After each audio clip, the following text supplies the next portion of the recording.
आओ सुनाओ किस्से कहानियां।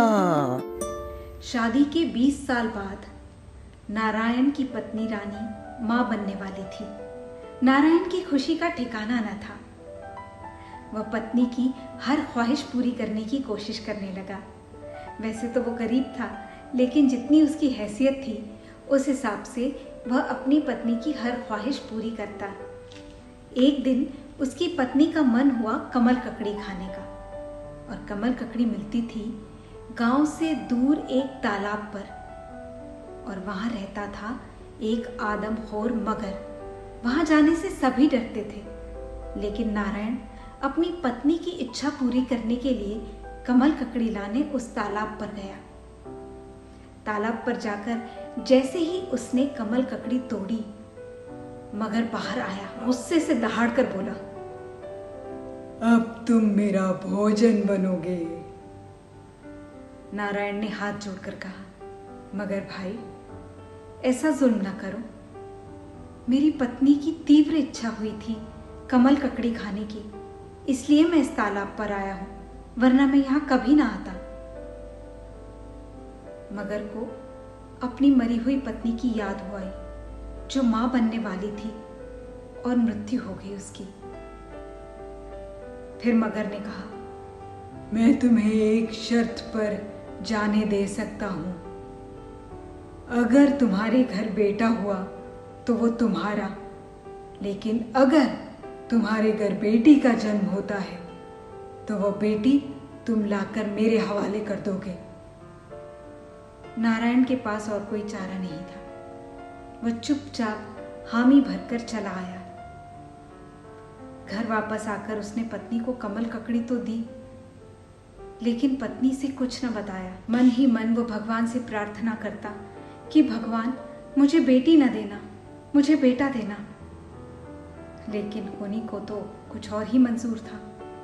नारायण के घर बेटी का जन्म हुआ, और फिर उसने अपनी पत्नी से मगर वाली सारी बात कह डाली।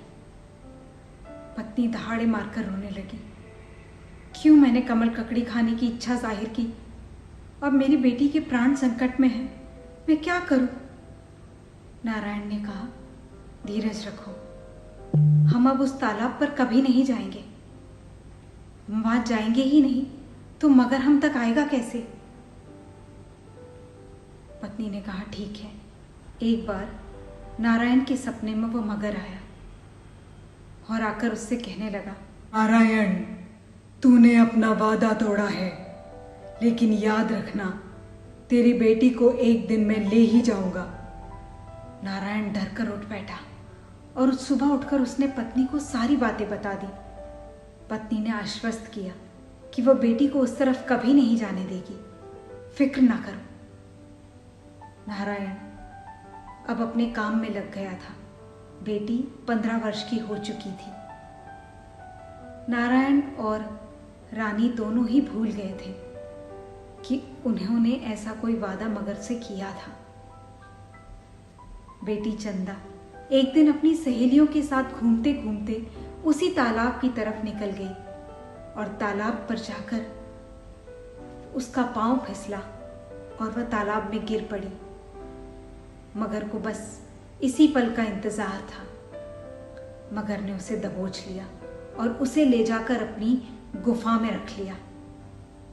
जैसे ही मगर उसे खाने लगा, उसे दया आ गई। वह इतनी सुंदर थी कि मगर का दिल नहीं किया उसे खाने का, तो मगर ने उसे बंदी बनाकर रख लिया। तालाब पर आने वाले हर राहगीर को मगर अपना भोजन बना लेता, और उसके पास जो भी खाने पीने का सामान होता, धन संपत्ति होती, वह सब लेकर वो गुफा में आ जाता। खाने पीने की चीजें चंदा को दे देता और धन आभूषण गुफा में रख देता। चंदा परेशान थी कि वह क्या करे कि यहां से छुटकारा मिले। उधर नारायण और उसकी पत्नी रानी का रो रो कर बुरा हाल था कि अब वो मगर चंदा को खा चुका होगा। लेकिन चंदा जीवित थी, और चंदा में बहुत हिम्मत थी। चंदा बहुत समझदार भी थी।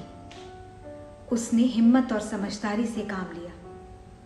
एक दिन उसने सारा कीचड़ मलकर अपने शरीर को कीचड़ से ढक लिया।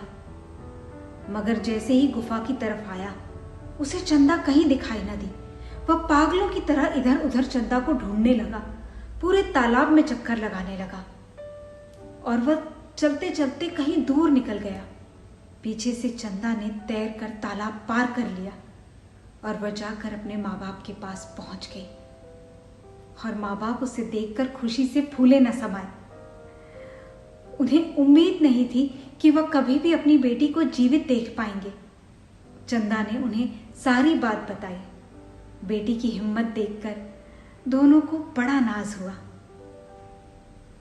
अगर आपको आज का ये वीडियो पसंद आया है तो प्लीज़ लाइक कर दीजिए, शेयर कर दीजिए और हमारे चैनल को सब्सक्राइब करना ना भूलिए।